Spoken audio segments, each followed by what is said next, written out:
Hello friends, last video में हमने magnesium atom तक का इलेक्ट्रॉनिक कॉन्फ़िगरेशन देखा था। Here you will start to write electronic configuration of aluminium atom. Okay, L aluminium atom का symbol है जिसका कि एटॉमिक नंबर 13 होता है। It's electronic configuration is 2, 8 and 3. 2 is the number of electrons in first orbit, 8 is the number of electrons in second orbit, and 3 is the number of electrons in third orbit. Now SPDF के base पे इसका electronic configuration हम लिख सकते हैं 1s2, 2s2, 2p6, 3s2 and 3p1. 2 plus 2 4 plus 6 10 plus 2 12 plus 1 30. Okay. Similarly, we can write the further electronic configuration of silicon atom Si, which has the atomic number 14. It is 2, 8 and 4. 1s2, 2s2, 2p6, 3s2 and 3p2. 2 plus 2 4 plus 6 10 plus 2 12 plus 2 14. Now phosphorus atom, which has the atomic number 15, its atomic electronic configuration is 2, 8 and 5. 1s2, 2s2, 2p6, 3s2, 3p3. Right. Next one is sulfur, which has the atomic number 16. It's 2, 8 and 6. 1s2, 2s2, 2p6, 3s2 and 3p4. Okay, 2 plus 2 4 plus 6 10 plus 2 12 plus 4 16. Chlorine atom, which has the atomic number 17. Its electronic configuration is 2, 8 and 7. And on the basis of SPD and F subcells, 1s2, 2s2, 2p6, 3s2, 3p5. Okay. Next,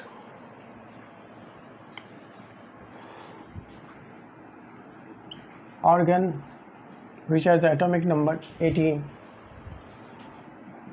2, 8 and 8.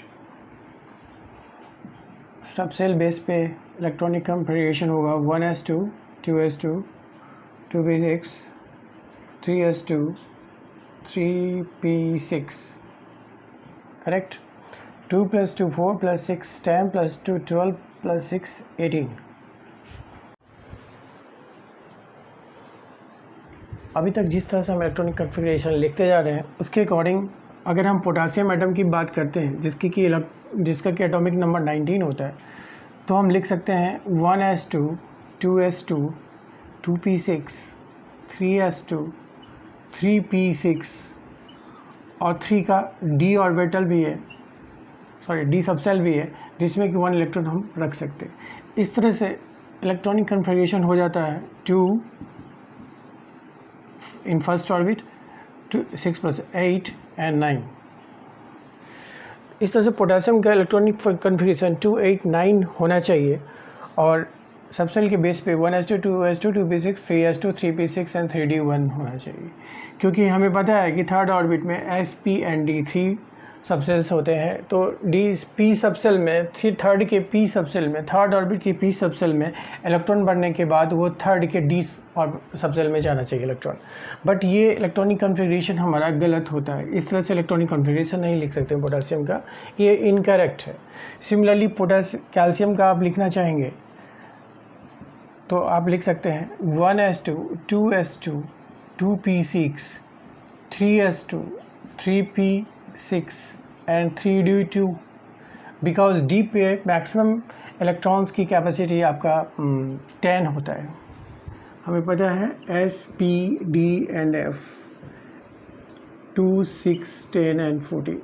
D की maximum capacity electron occupy करने की कितनी है? 10 है, तो 2 तो रख ही सकते हैं, लेकिन दैट इज़ इसको 2, 8, 10 कह सकते हैं आप। 2 + 6 + 8 एंड 8 + 2 10। तो ये, but this is also the incorrect configuration. This is the both are the incorrect configuration, incorrect electronic configuration. Potassium and calcium के करेक्ट इलेक्ट्रॉनिक कॉन्फ़िगरेशन जानने से पहले या हमें ये जानना पड़ेगा कि ऑब्बो प्रिंसिपल क्या होता है, क्योंकि इसके बेस पे ही हम पोटेशियम और कैल्शियम का सही इलेक्ट्रॉनिक कॉन्फ़िगरेशन लिख सकते हैं। तो ऑब्बो प्रिंसिपल क्या है, इसको हमें पहले जानना पड़ेगा, राइट। इसके लिए एनर्जी ऑफ सबसेल्स और orbitals. Then second point, electrons enters into the lower energy, right. Third point है electrons fills in increasing order of energy of orbitals or subcells। 3 points है energy of subcells or orbitals, electrons enters into the lower energy level and electrons fills in the increasing order of energy of orbitals और subcells। कहने का मतलब है कि electrons का जो feeling होगा, ठीक है, इलेक्ट्रॉन्स जब भरे जाएंगे वो लोअर एनर्जी से हायर एनर्जी लेवल में जाएगा, ठीक है। अब हम देखते हैं कि इलेक्ट्रॉन्स किस तरह से भरे जाते हैं, ओके।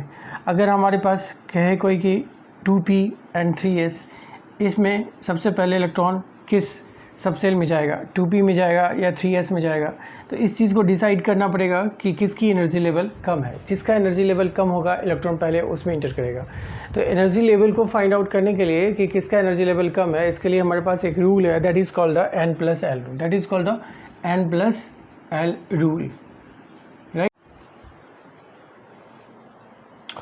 अब हम देखते हैं n+l rule, where n is the principal quantum number and l is the azimuthal quantum number। s, p, d, f, s, p, d and f, इसके लिए l की वैल्यू 0, 1, दिस इज 0, 1, 2 and 3 होते हैं, right.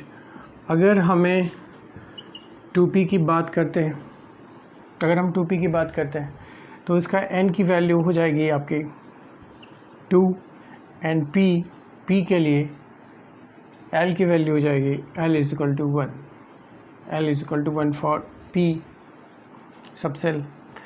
तो अब हमें ये देखना है कि किस सबसेल का n+l वैल्यू कितना होता है।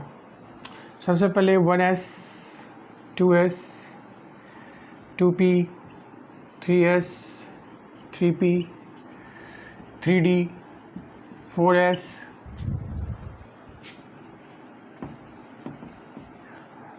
next 4p, 4d, 4f, 5f and so on। हमें n+l की वैल्यू निकालनी है। n+l की वैल्यू कितनी होती है, इन सब के लिए हम निकालेंगे अगर, तो देखते हैं। n+l वैल्यू 1s के लिए 1+l की value s, p, d and f है। l की वैल्यू हो जाएगी 0, 1, 2 एंड 3, राइट। s के लिए 0, तो 1 + 0 1, 2s, 2 + s is equal to 0, that is 2 + 0 2, 2 plus p is equal to 1 that is 3, 3 plus s की value 0 that is 3 plus 0 3, 3 plus p की value 1 that is 4, 3 plus d की value 2 that is 3 plus 2 5, 4 plus s की value 0 that is 4, 4 plus 1 that is 5, 4 plus d की value 2, d के लिए l की value 2 that is the 6, 4 plus f की value 3 7, 5 plus s की value, s के लिए l की वैल्यू 0 दैट इज़ 5। ये हमारे एनर्जी लेवल एंड ये हमारे n प्लस l की वैल्यू निकल जाती है। अब यहाँ से हम ये पता करेंगे कि किसकी वैल्यू कम है, उसके अकॉर्डिंग हम लिख लेंगे कि किस ऑर्डर में इलेक्ट्रॉन्स भरे जाते हैं, राइट। इसके लिए सबसे पहले अब हम देखते हैं कि सबसे कम किसकी है, 1 2 2, इसमें सबसे वैल्यू 1 कम है, n प्लस l की वैल्यू सबसे कम कितनी है, 1 है, 1 है, राइट। 1 है तो 1 किसका है, 1s का है। इसके बाद जो जस्ट आगे वाला वैल्यू है वो 2 है, 2 किसका है, तो 2s का है, कहीं 2 और इसमें नहीं है। इसके बाद 2p के लिए वैल्यू n प्लस l की 3 है और 3s के लिए n प्लस l की वैल्यू 3, ये दोनों इक्वल है। अगर n प्लस l की वैल्यू इक्वल आती है, जैसे कि इस केस में आ रहा है n प्लस l की वैल्यू 3, उस केस में फिर हम देखेंगे किसकी n की वैल्यू कम है। तो n की वैल्यू एक में 2 है, दूसरे में 3 है, तो 2 कम है या 3 कम है, तो ऑब्वियसली 2 कम है, तो इलेक्ट्रॉन जो है तो इसकी एनर्जी लेवल जो है सो कम होगी। तो कहने का मतलब इलेक्ट्रॉन पहले 2p में जाएगा, राइट। इसके बाद इलेक्ट्रॉन फिर 3s में जाता है, समझ रहे हैं। अगर n प्लस l की वैल्यू दोनों के लिए सेम है, ठीक है, उस केस में हम n की वैल्यू पे फोकस करेंगे। n की जिसकी वैल्यू कम होगी उसमें उसकी एनर्जी लेवल कम होगी और उसमें इलेक्ट्रॉन पहले इंटर करेगा, राइट। तो उसके अकॉर्डिंग यहाँ पे पहले 2p में इलेक्ट्रॉन जाएगा, देन 3s में जाएगा। नेक्स्ट बात करते हैं n प्लस l की वैल्यू 4, n प्लस l की वैल्यू 4 यहाँ पे है और एक यहाँ पे है, और इन दोनों की बात करें तो इसमें भी क्या है, इक्वल है n प्लस l, बट यहाँ पे किसका कम है, n की वैल्यू, इसका 3p का कम है, तो इसलिए पहले इलेक्ट्रॉन 3p में जाएगा, देन इसके बाद इलेक्ट्रॉन 4s में जाएगा, राइट, 4s में जाएगा। इसके बाद इलेक्ट्रॉन n प्लस l की वैल्यू हम देखते हैं, सॉरी n प्लस l की वैल्यू 5 है और यहाँ पे भी 5 है और यहाँ पे भी 5 है, मतलब 3 जगह 5 है n प्लस l की वैल्यू। अब हम किस बेस पे डिसाइड करेंगे कि एनर्जी किसकी कम होगी, इलेक्ट्रॉन किस पे पहले एंटर करेगा, तो हम इस बात पे डिपेंड करेंगे कि n की वैल्यू किसकी कम है। तो 3d की कम है तो इलेक्ट्रॉन 3d में जाएगा, इसके बाद देन इसके बाद इलेक्ट्रॉन 3d के बाद 4p में जाएगा, क्योंकि 5 4 से कम है तो ये 4p में जाएगा, देन उसके बाद इलेक्ट्रॉन 5s में जाएगा एंड सो ऑन। इस तरह से हम ये निकाल लेते हैं n प्लस l के बेस पे, n प्लस l जो कि एक रूल है, n प्लस l एक रूल है जिसके बेस पे हम निकाल लेते हैं कि इलेक्ट्रॉन्स जो है पहले किस सबसेल में एंटर करेगा। और इसके बाद हम आगे का जो इलेक्ट्रॉनिक कॉन्फ़िगरेशन है वो देखेंगे। लेकिन एक चीज़ और यहाँ जानना है कि ये हमें याद रखना पड़ेगा, और याद रखने के लिए हर बार हम इसे कैलकुलेट नहीं कर सकते हैं, तो इसके लिए एक डायग्राम है जिसकी मदद से हम इसको याद कर सकते हैं। ओके, अब हम देखते हैं energy level diagram. Energy level diagram जिसके थ्रू हम इजीली याद रख सकते हैं कि इलेक्ट्रॉन्स पहले किस सबसेल में एंटर करेगा, देन किस में करेगा, देन किस में। ओके, इसके लिए सबसे पहले हम यहाँ 1s लिखते हैं, and 2s 2p, 3s 3p, 3d 4s 4p, 4d 4f, 5s 5p, आगे की जरूरत हमें है नहीं, 6s। इस तरह से हम लिखते जाएंगे, राइट। अब यहाँ पे इस तरह से मैंने एरो का साइन लगाया है, ये इस बात को इंडिकेट करता है कि इलेक्ट्रॉन सबसे पहले इंटर 1s में करेगा, देन इसके बाद फिर से 2s में करेगा, जैसा आप देख रहे हैं। 2s के बाद ये फिर इलेक्ट्रॉन 2p में जाएगा, देन 3s में जाएगा, और फिर ये फिर ये दोबारा इधर से 3p में इंटर करेगा, देन 4s में करेगा, 4s के बाद इलेक्ट्रॉन 3d में जाता है, देन 4p में, फिर 5s में, देन 4d में, फिर 5p में और 6s में। इसको आप इस तरह से दिखा सकते हो, 1s इलेक्ट्रॉन, फिर इसके बाद 2s में जाता है, 2s के बाद 2p में, 3s के बाद 3p में इंटर होगा, फिर 4s में जाएगा, 4s के बाद फिर 3d में जाएगा, 3d के बाद 4p में, फिर 5s में, then again 4d 5p 6s। तो इस तरह से हमें एक ऑर्डर निकल जाएगा जो कि सिमिलर है इसकी तरह।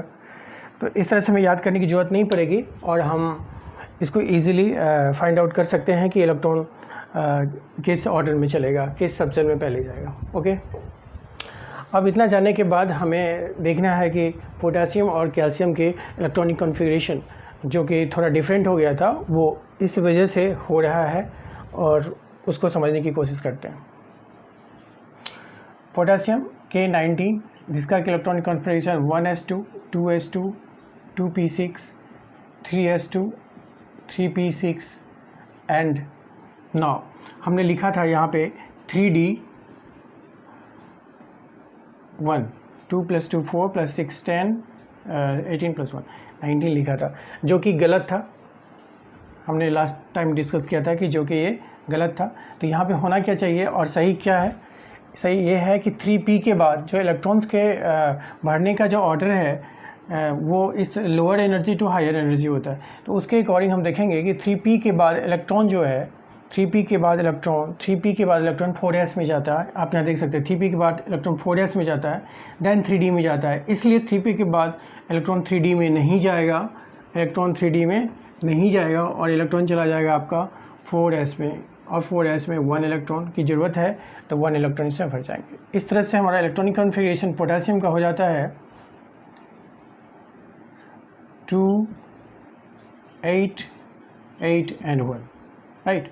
ऑर्बिट बेस देखा जाए तो 2 8 8 एंड 1 होता है, ना कि 2 8 एंड 9 होता है, राइट।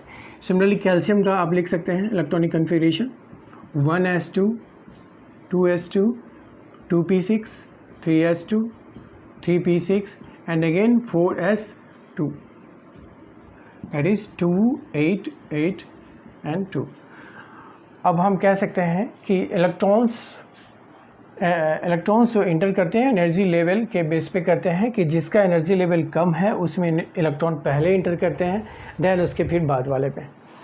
इस वजह से पोटेशियम और कैल्शियम के जो इलेक्ट्रॉनिक कॉन्फ़िगरेशन है वो यहाँ पे चेंज हो जाता है, क्योंकि एनर्जी लेवल जो 3d का वो 4s से ज़्यादा है। इसलिए पहले इलेक्ट्रॉन जो कि लोअर एनर्जी लेवल में इंटर करना है तो वो 4s में जाता है, देन उसके बाद 3d में जाएगा। Thank you so much guys.